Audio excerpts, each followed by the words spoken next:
Hello, welcome back to the Crafty Organizer. I'm Noreen Burke, and I love bringing you ideas on getting organized, decluttering, doing DIYs, upcycles, and crafts. But today I get to bring you a viewer makeover room. Let's go.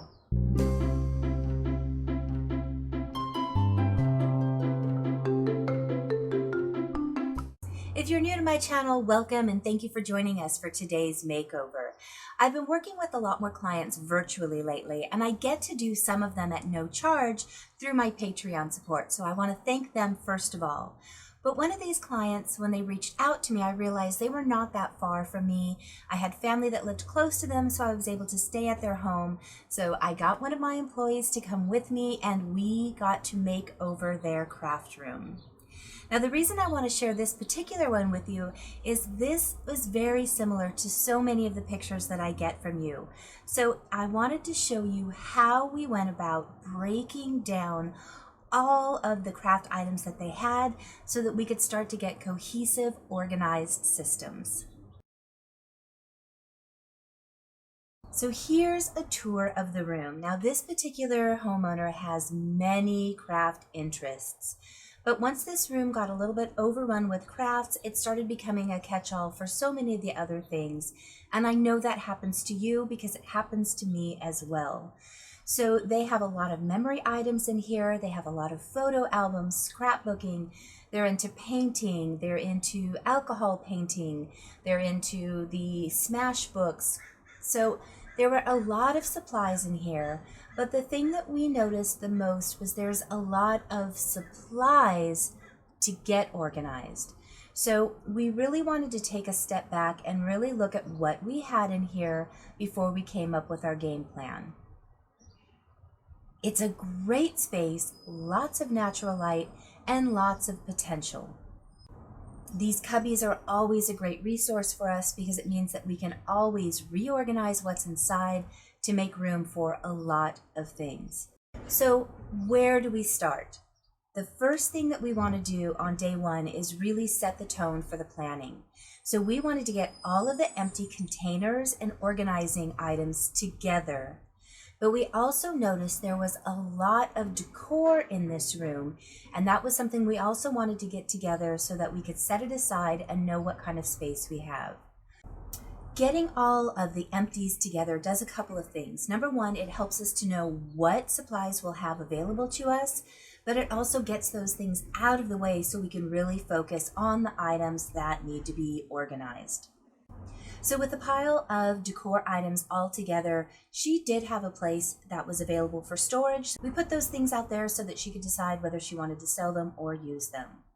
So now we go over what's working for her. What kind of system does she have in place already? We definitely don't want to take that apart. So we're looking at how she has this desk, and she also has these boxes of ongoing projects. So we don't want to dismantle any of that. Next, we look at what is not working. And I know so many of you fall victim to these organizers that help you get organized. The problem with these desktop organizers is you buy them, most of the time they look cute, you think that will help you get organized, and then you take it home and inevitably look at it going, okay, now what am I going to put in here? That's actually the backwards way to do things. I've suggested before, get your things together likes with likes, and then you know how much space you need for that collection, whether it be a box you upcycle, an inexpensive box from the Dollar Tree, or you want to get or make boxes to fit that larger category. But bringing home these items and trying to fit to it invariably takes up so much more real estate, and now you have overage of that item that you're trying to fit into other places. She did a lot of what was called smash journaling. So there was a large amount of miscellaneous textures, papers, and items that we just tried keeping together until we could funnel them down for later.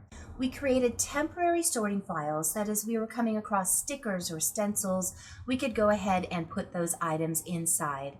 We also created sorting boxes so that as we come up against miscellaneous items, we can start to see what they have.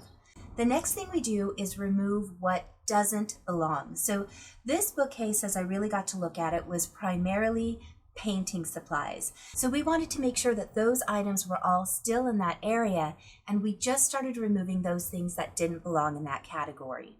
So we just continue breaking down categories, and please remember, it gets worse before it gets better. This is going to be a mess. I kept reminding the homeowner, it's okay, we're going to get this under control. But as you break down categories, you're going to continue having piles, boxes, bags, and you'll notice as you get a category that there's now a consistent theme in that which you know needs to be broken down again. So just remember, it's going to get a lot worse, but you'll see a turning point where things start clicking into place, and that's when the magic starts happening. For day 2, we really wanted to tackle this area. She had some items in the back that were knitting and crocheting that she really wasn't doing anymore, so this was a great opportunity to purge those items she didn't want. But this was the area that I felt I would get the most space from. She had a lot of memory things. She was really into genealogy and telling of the life stories, so she had a lot of tangible items that couldn't go into a smash book that she wasn't quite ready to get rid of, and it was taking up valuable space in this craft area. Now, something we didn't show was she had a guest room, and because this room had gotten full, she started putting craft supplies in the guest room, which to me made the most sense to swap all of those things out. So we removed every craft item we could find in that room, which opened up so much space for us to get all of these items that didn't belong in the craft room and organized into that guest room. So that's what we did. By getting rid of the items she no longer needed, this opened up so much new storage for us to get to move those journals and scrapbooks away from the crafting area and easily accessible into that cubby. These were the few items that she was going to keep, so we'll get those into a bin.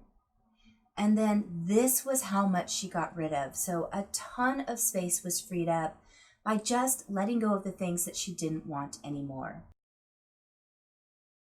By getting rid of all of the photo boxes that were on top of these cabinets, it really opened up the visual.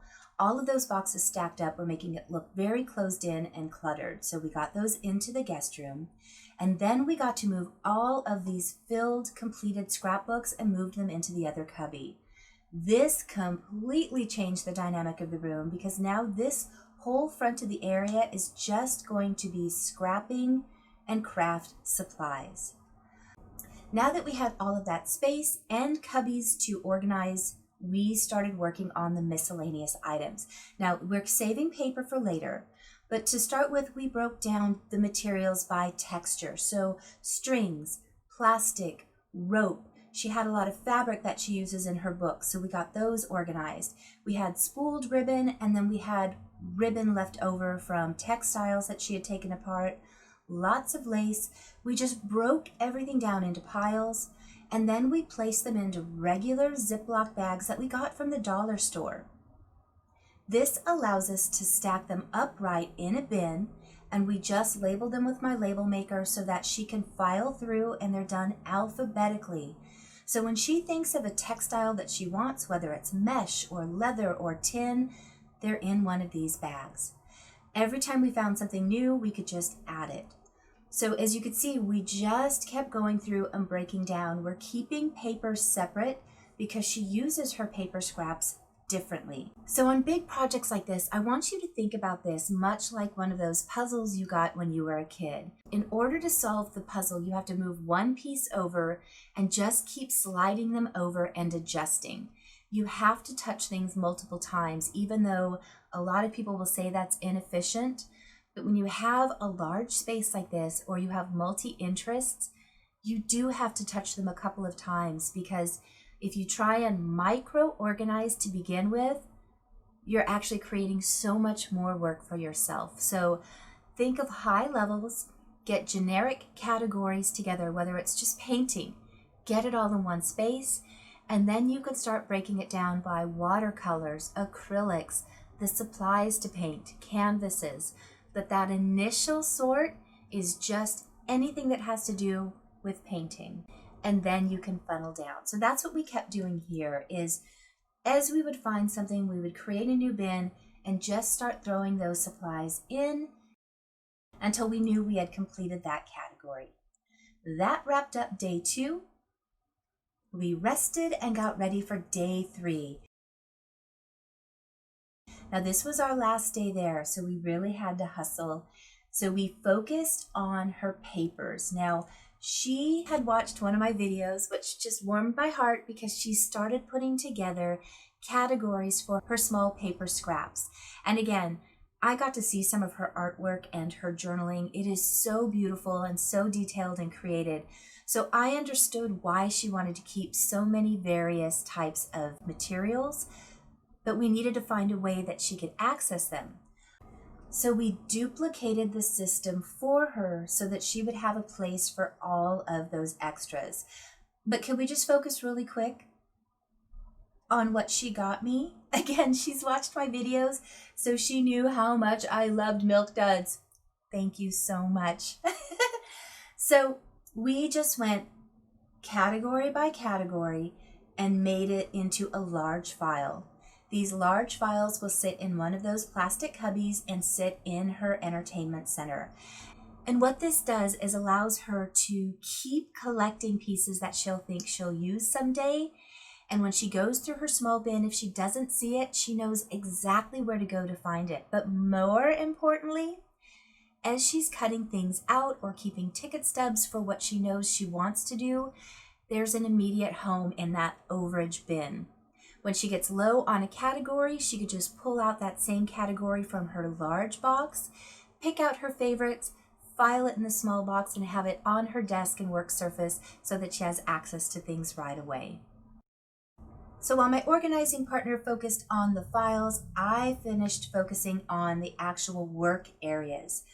I already had everything broken down, so now all it was time to do was find the actual home for it and make sure that all of the categories were logically placed so she could find the total category of what she wanted in one space. And this is the part that is my favorite because it just truly does click through once you have all the categories broken down. So here's a quick reminder of what it looked like before, but first I want to focus on one thing. This is just one pile of the containers that she had. She'd already donated one from the first day, but these were containers she was using to get organized, but that were actually tripping up the system and actually causing it to look so much more cluttered.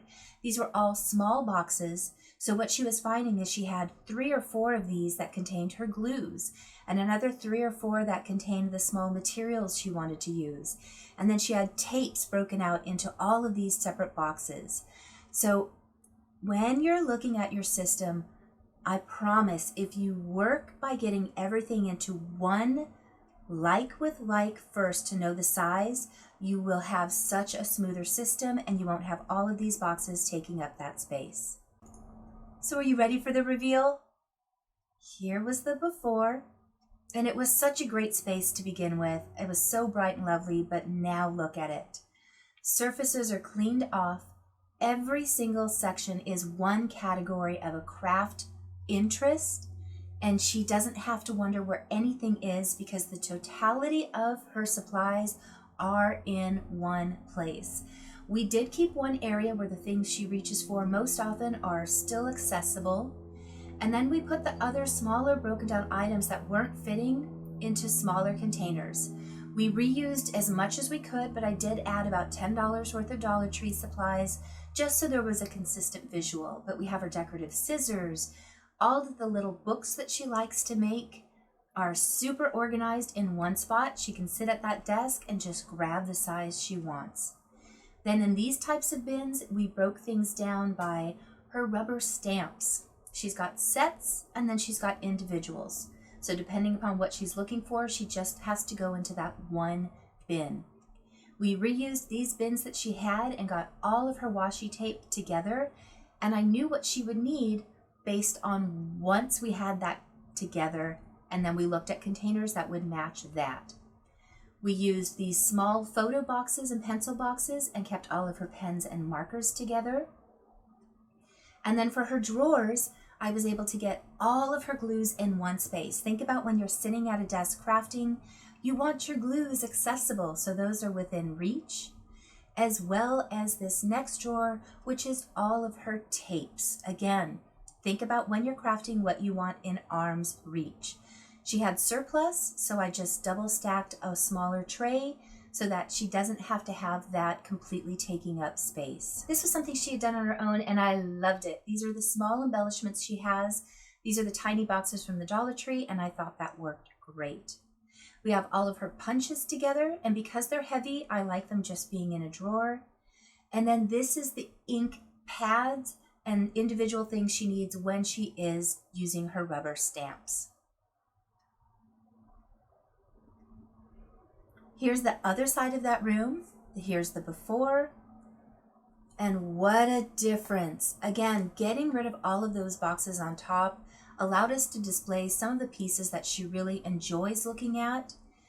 This was a piece she was going to get rid of, and I'm so glad she kept it because it gave us so much storage for her memory items. We got a lot of her photographs, slides, and VHS tapes stored in there. But now all of her scrapbooking and craft supplies are right in one place. So here's a box of just miscellaneous craft items. When she gets the bug to craft something unique, or if she's bought something to finish crafting, it's in one spot. She had a lot of florals. We just got those bagged and they're organized in one place. Now here's the system that I'm always the most excited for, and that's the miscellaneous, because it always is so unique and all over the place. By bagging your items, you can easily find them, and because she had a lot, we just broke it into 2 drawers. So because it's alphabetically, we just break the alphabet in half, and you could do this into 3 sections if you needed, but she'll always be able to find what she wants and easily add. Here was her paint section that was already mostly paint by just removing those other items that didn't belong and refining the likes with the likes. Now she has one place for all painting supplies. This was kind of a catch-all. We removed all of those things and put it away. And this is actually where she keeps her linens for when someone stays in this room because it doubles as a guest room. So here is a review of the entire room again. It's bright, it's beautiful, it's lovely, and she knows where everything is. We had so much fun working in this room. I really love working in multi-area rooms like this. Garages and craft rooms are my favorites because there are so many different things, and I identify with why someone's keeping these items. So hopefully by showing you how we approach this and break things down, what we remove first, and really thinking about where other items are in your home that would be more appropriate for those non-crafting items, hopefully it helps you to not be intimidated to try tackling your own space. Set timers, go in with a plan, and take your time. Your craft room has evolved and grown over time, so thinking you can tackle it in just an hour or 2 is not reasonable. Honestly, don't put yourself into that expectation because you're going to be disappointed. Focus on just what categories are, get them completely together so that you know how much space you'll need for it, and then decide. I always say, sit down in your space. Think about what's in arm's reach and have those supplies that you want to use most often taking up that valuable real estate. And then the items that you don't use as often can be farther out of reach. And those things that you definitely don't use often are on the outskirts, taking up the least amount of space in your work area. Every time I've done this for someone, they always give me the feedback that it works so much better for them, so it's always what I recommend doing for a successful craft room. I hope you enjoyed watching this process with me. This homeowner was a delight to work with. We toasted champagne at the end, which I loved. Leave me a comment below. Have you already tackled a room like this? If so, how long did it take you, and are you still happy with the results? But if you've been shying away from doing it, leave me a comment too and let me know. Did this help motivate you? Do you feel ready? Or are there still some things you're hesitating about? Because I'm happy to give you any extra support through the comments. I appreciate you guys watching so much. I love doing these videos with the homeowners, so please make sure you're subscribed so that you don't miss when I do the next one. And again, thank you to my Patreons who made this possible. I'll see you guys in the next video. Bye.